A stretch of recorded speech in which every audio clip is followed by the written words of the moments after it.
Welcome to Room 666. This is actually a special edition of Room 666.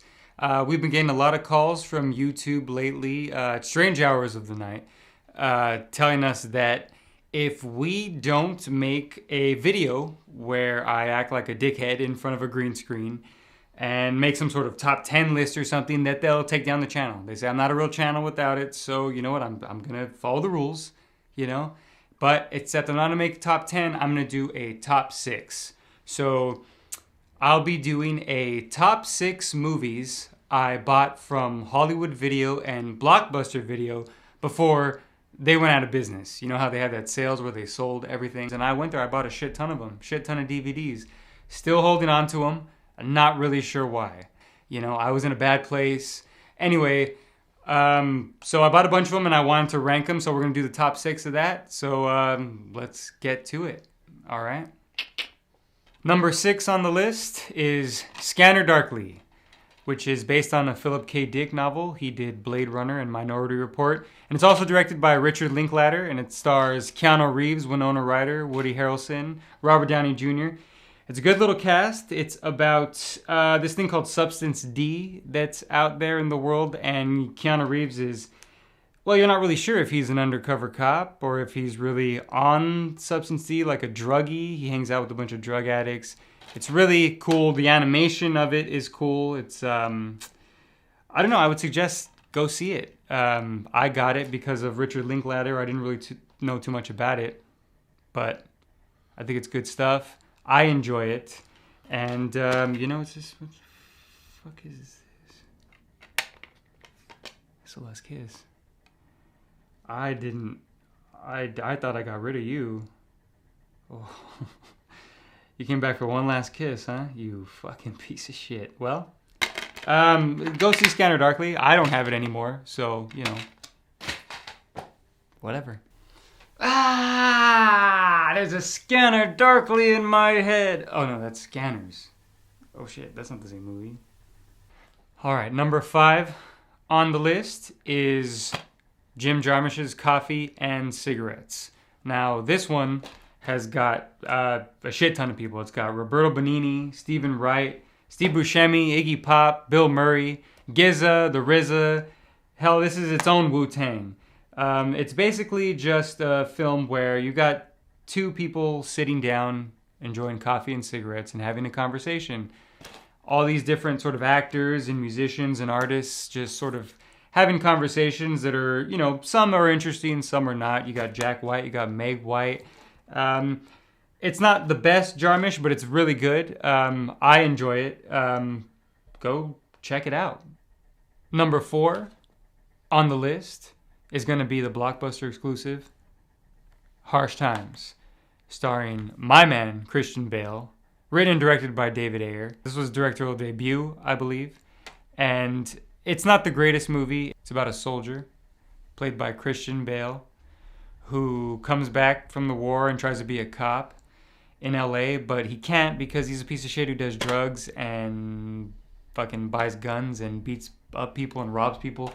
He's a real piece of shit, but the performance is great. He literally plays a white dude who lives in LA and is around sort of Mexican and kind of like cholo culture and tries to act that way. He speaks Spanish. He tries to talk like a cholo and be tough like them and stuff. It's such a funny, great performance. The movie itself's not that great, but I would say check it out. Bale and the dude who wrote Training Day sounds like a plus to me, and it was. So, woo! That's what they're looking for. Harsh Times.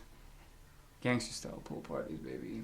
Number 3 on the list is JCVD. That's right. That stands for Jean-Claude Van Damme. And basically, this is another Blockbuster exclusive that it's a film that Jean-Claude Van Damme plays himself. And he's pretty much kind of like in a low point in his life in the movie. He's going through a child custody thing with his wife. And he ends up going to a bank and it's getting robbed. And so like everyone thinks he's going to like be Van Damme and that's in the movies and stuff. And, you know, it doesn't end up happening. He's just kind of a regular guy. And it's a really good movie. It's a really great performance by Van Damme.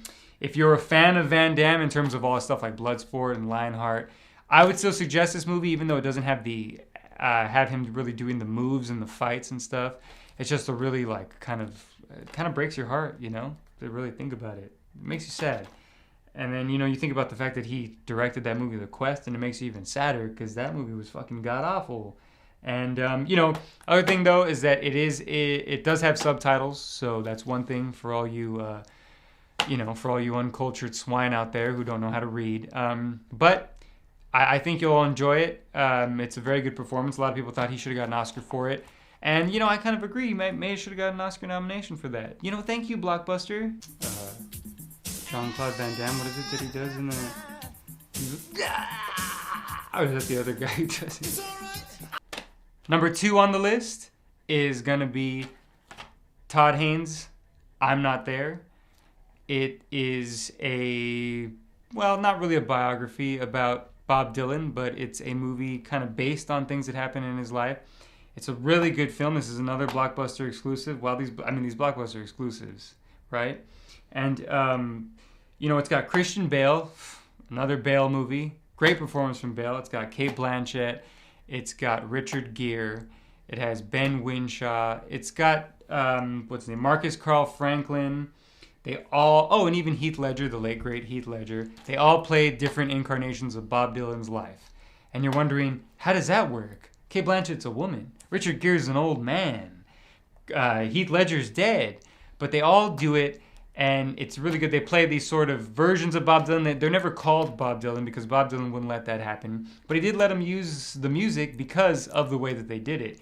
Todd Haynes approached him, told him that he was going to do it in this style, and Bob Dylan was with it, and he said he gave him his blessing. So we got this great movie. It's a real gem that you all should check out. It's not a perfect movie, but it really does twist the biopic on its head and does different things with it. So it's interesting, and, you know, it's a little artsy, but check it out.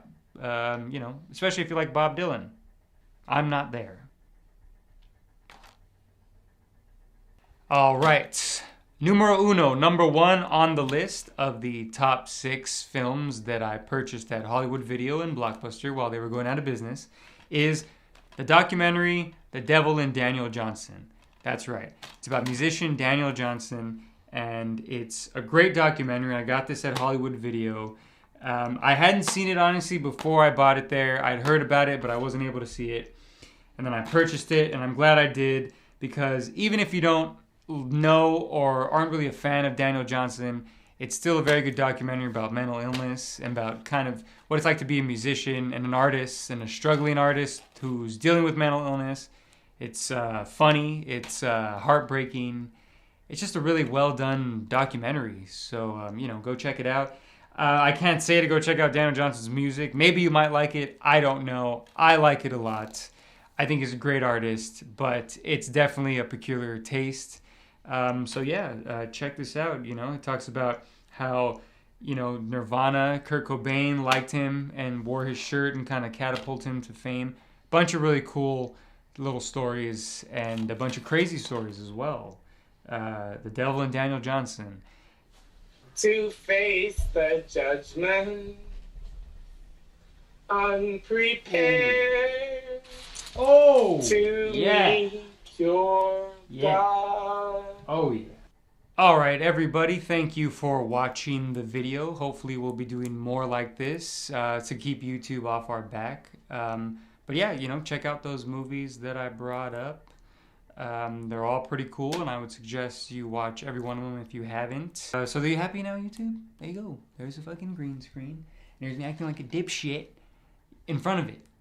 Just leave me alone. Stop calling me. Like, seriously. Like, I don't live here alone. And the people that live here with me, they don't want to be answering the phone hearing you breathe heavy.